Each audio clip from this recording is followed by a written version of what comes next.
Welcome to detail and depth.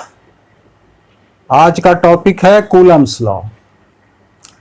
Coulomb's law electrostatics का एक basic law है जो चार्जेस के बीच में जो फोर्स लगता है, आवेशों के बीच में जो बल लगता है, उसको डील करता है, उसके बारे में बताता है। आइए समझते हैं कूलम्स लॉ को डिटेल में और डेप्थ के साथ। कूलम्स लॉ, पहली बात तो ये जानिए कि कूलम्स लॉ पॉइंट चार्जेस के लिए वैलिड है। पॉइंट चार्जेस के लिए है। पॉइंट चार्जेस का क्या मतलब हुआ? पॉइंट चार्जेस का मतलब ये हुआ कि चार्ज का, या जो चार्ज कहने का अर्थ है हमारा यहां चार्ज बॉडीज, जो चार्ज बॉडीज होंगे जिनके बीच के फोर्स के बारे में हम बात करेंगे कूलम्स लॉ में, वो चार्जेस पॉइंट चार्जेस होने चाहिए। माने उनका साइज एकदम पॉइंट जैसा हो, बहुत छोटा। लेकिन प्रैक्टिकली ये संभव तो है नहीं पॉइंट चार्ज का मिलना।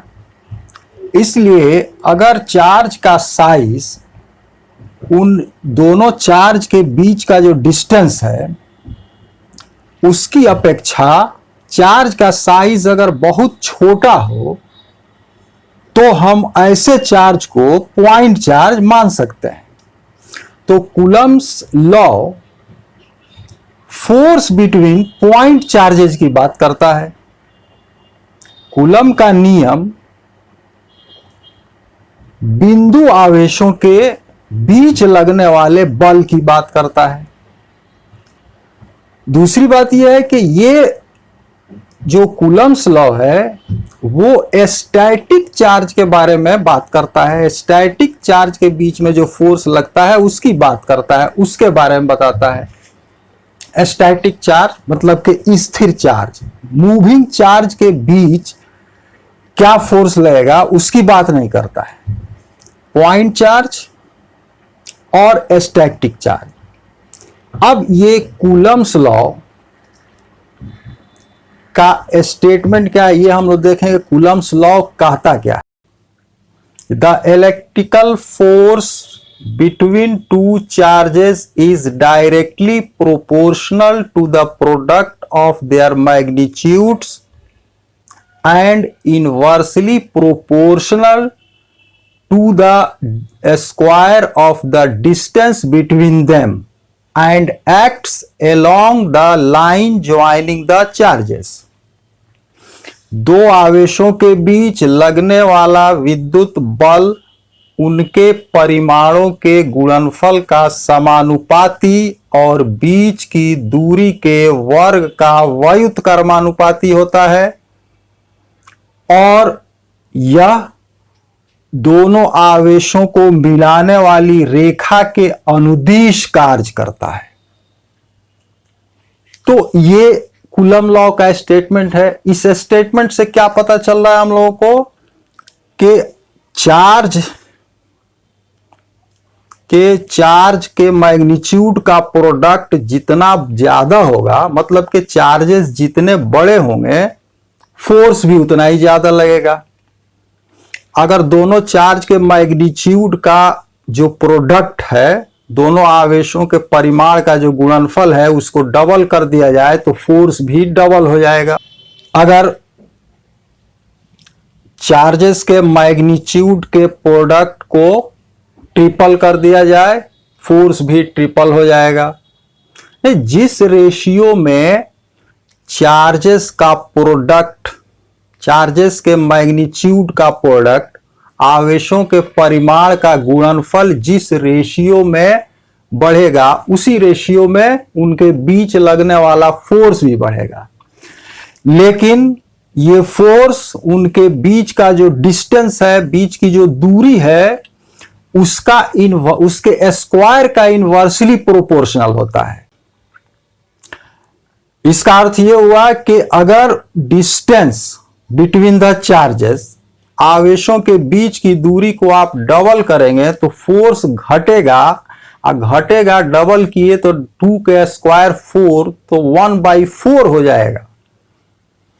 अगर बीच के डिस्टेंस को ट्रिपल किया जाए, 3 गुना किया जाए, तो फोर्स क्या होगा, 1/9 हो जाएगा। क्योंकि ट्रिपल कर रहे हैं, 3 गुना दूरी बढ़ा रहे हैं, तो 3 का स्क्वायर 3 का स्क्वायर होता है 9, तो ये 1/9 हो जाएगा। तो इस तरह से कूलम्ब्स लॉ के अनुसार चार्ज जितने बड़े होंगे, फोर्स भी उनके बीच उतना बड़ा होगा, और डिस्टेंस उनके बीच में जितना अधिक होगा, फोर्स उतना कम होता जाएगा। डिस्टेंस कम होगा, फोर्स अधिक हो जाएगा। तो आइए इसको समझते हैं मैथमेटिकली, इसको कैसे लिख सकते हैं। मान लिया कि यहां एक चार्ज Q1 है और यहां एक चार्ज Q2 है। यहां एक चार्ज Q1 है और यहां एक चार्ज Q2 है। इन दोनों के बीच का डिस्टेंस है R। तो कूलम्ब लॉ के अनुसार इसके बीच में अगर फोर्स लग रहा हो F, तो F कैपिटल F होगा, F varies as magnitude of Q1 Q2, उनके प्रोडक्ट का magnitude, divided by R square, बीच के दूरी का जो डिस्टेंस है R, उसका स्क्वायर इनवर्सली प्रोपोर्शनल है। तो इसलिए F varies as Q1 Q2 divided by R square. आप जानते हैं कि कभी भी जब हम लोग साइन ऑफ प्रोपोर्शनलिटी हटाते हैं तो कोई ना कोई कांस्टेंट आता। अब यहां भी एक कोई ना कोई कांस्टेंट आएगा, तो हम लोग इसको हटा करके अब लिखें, कांस्टेंट साइन ऑफ प्रोपोर्शनलिटी को हटा करके लिखें, तो ये इक्वेशन क्या हो जाएगा, F is equal to K magnitude of Q1 Q2 divided by R square. अब यहां ये जो कांस्टेंट है, ये किस चीज पर डिपेंड करेगा, तो कांस्टेंट ये डिपेंड करता है बीच के मीडियम पर, मीडियम बिटवीन द चार्जेस, और ये कांस्टेंट डिपेंड करता है यूनिट के सिस्टम पर, किस सिस्टम में हम लोग ये कैलकुलेशन कर रहे हैं उसके हिसाब से। तो SI यूनिट के लिए इस K का वैल्यू K बराबर होता है वैक्यूम के लिए 1/4 पाई एप्सिलॉन 0, जहां एप्सिलॉन 0 ये भी एक कांस्टेंट है, इसको कहते हैं वैक्यूम की परमिटिविटी, और इसका वैल्यू होता है 8.854 multiplied by 10⁻⁻12 coulomb square, newton to the power -1, metre to the power -2, ये इसका यूनिट होता है। 1/4 पाई एप्सिलॉन 0 का वैल्यू, ये जब एप्सिलॉन 0 बराबर उसका वैल्यू इसमें रखेंगे तो ये आता है 9 × 10⁹। इसलिए ये 1/4 पाई एप्सिलॉन 0 लिया गया है, इसका वैल्यू होता है 9 × 10⁹। अब इसको हम लोग वैक्यूम में दो चार्जेस के बीच में जो फोर्स लगता है उसके लिए हम लोग लिख सकते हैं F is equal to Q1 Q2 का magnitude divided by 4 pi epsilon 0 r square. अब ये वैक्यूम के लिए हम लोगों का इक्वेशन हो गया F is equal to Q1 Q2 by 4 pi epsilon 0 r square. अब 1 बाई 4 पाई एप्सिलॉन 0 का वैल्यू आपको बता दिया। तो ये कूलम्स लॉ है। F is equal to Q1 Q2 by 4 pi epsilon 0 r square. यहां एप्सिलॉन 0 परमिटिविटी ऑफ वैक्यूम कहा जाता है। तो Coulomb's law force between charges की बात करता है और ये बताता है कि कूलम्स लॉ क्या कहता है कि चार्जेस का मैग्नीट्यूड का प्रोडक्ट का डायरेक्टली प्रोपोर्शनल होता है ये फोर्स, और बीच की दूरी का डिस्टेंस बिटवीन द चार्जेस का इनवर्सली प्रोपोर्शनल होता है। और वो काम किधर करता है, किस डायरेक्शन में, तो ये दोनों चार्ज जो है इनको मिलाने वाली जो लाइन है उसी के अलोंग कार्य करता है। ये अट्रैक्टिव हो, अगर दोनों चार्जेस लाइक होंगे तो ये एक दूसरे को रिपेल करेंगे, तो इधर वाले चार्ज पर इधर फोर्स लगेगा और इधर लगेगा। और अगर ये दोनों चार्ज अनलाइक हैं तो इस पर इधर फोर्स लगेगा और इस पर इधर की ओर फोर्स लगेगा, अट्रैक्टिव होगा। अब इस इक्वेशन से हम लोग कूलम का डिफिनीशन निकालते हैं। सपोज करो कूलम्स लॉ में Q1 equal to 1 coulomb, Q2 equal to भी 1 कूलम और R इक्वल टू 1 मीटर रखा जाए, तो ऐसे दो चार्जेज के बीच में जो वैक्यूम में रखे हुए हों के बीच क्या फोर्स होगा, तो F equal to 1 by 4 pi epsilon 0 के लिए 9 इंटू 10 टू द पावर 9 हो गया, बाकी सब तो 1 है, तो 9 into 10 to the power 9 newton हो गया। तो अगर एक कूलम के दो चार्ज रखे हों वैक्यूम में 1 मीटर की दूरी पर, तो उनके बीच में फोर्स क्या लगेगा, 9 into 10 to the power 9 Newton.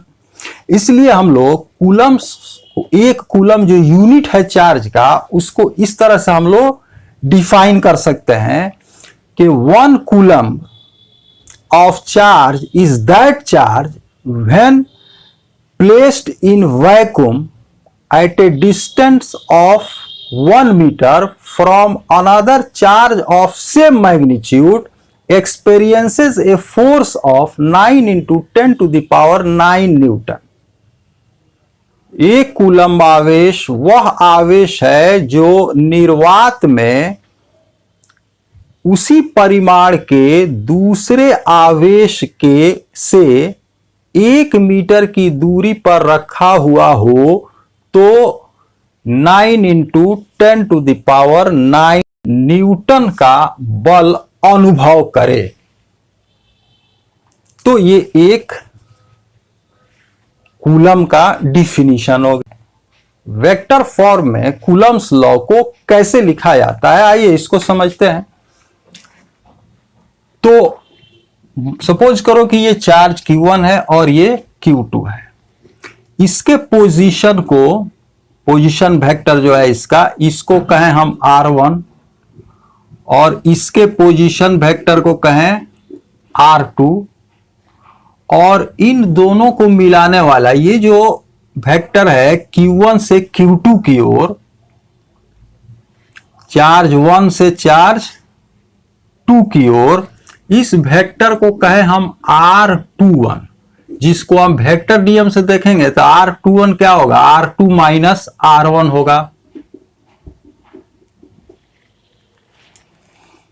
अब ये R2 माइनस R1, ये जो R21 जिसको हम कह रहे हैं वेक्टर, ये Q1 से जो Q2 की ओर है, इसमें इसी के मैग्नीट्यूड से अगर डिवाइड कर दिया जाए, अब मैग्नीट्यूड क्या है इसका, वही है जो दोनों के बीच की दूरी है, तो R21 वेक्टर में इसके मैग्नीट्यूड से डिवाइड कर दिया जाए तो ये जो वेक्टर हो जाएगा यूनिट वेक्टर होगा इस डायरेक्शन में, R21 कैप लिख देंगे इसको,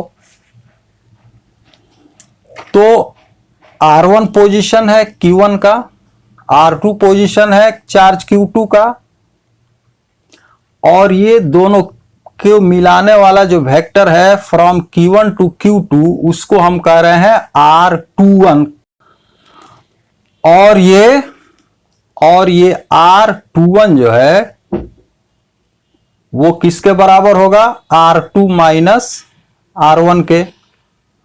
अब इसी डायरेक्शन में अगर यूनिट वेक्टर लिया जाए तो उसको R21 कैप कहेंगे। और अब कूलम्स लॉ वेक्टर फॉर्म में लिखा जा सकता है F21। F21 का मतलब हुआ चार्ज Q2 पर लगने वाला फोर्स चार्ज Q1 के कारण, due to charge Q1, the force और charge Q2 due to charge Q1। F21 is equal to होगा Q1 Q2 divided by 4 pi epsilon 0 R21 का स्क्वायर, या मैग्नीट्यूड है, यहां वेक्टर का साइन नहीं लिखा गया है, R21 का स्क्वायर इधर R21 कैप। तो ये फोर्स हुआ on charge Q2 due to charge Q1। तो ये वेक्टर में लिखने का क्या बेनिफिट है? तो इसमें आप जो हम लोग लिख रहे थे स्केलर फॉर्म में Q1 Q2 है, दो लाइन खींच रहे थे मैग्नीट्यूड, तो इसमें ये करने की जरूरत नहीं है, सीधे Q1 Q2 लिख देंगे हम लोग। और अगर ये दोनों प्लस होंगे तो ये प्लस आएगा, तो ये फोर्स किसके डायरेक्शन में होगा?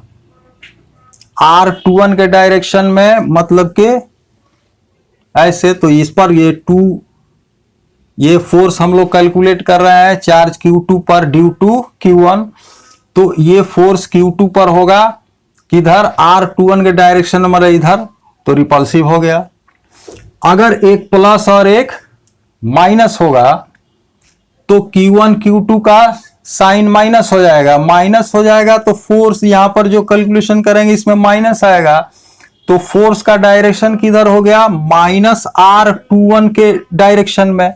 और माइनस R21 के डायरेक्शन का मतलब हुआ opposite to direction of R21, तो R21 के डायरेक्शन का अपोजिट होगा, तो मतलब कि ये Q2 पर फोर्स इस डायरेक्शन में लगेगा, इस डायरेक्शन में लगेगा मतलब अट्रैक्टिव होगा। तो एक प्लस और एक माइनस होगा चार्ज, तो फोर्स अट्रैक्टिव हो गया। ऑलरेडी इस वेक्टर इक्वेशन से ही पता चल गया।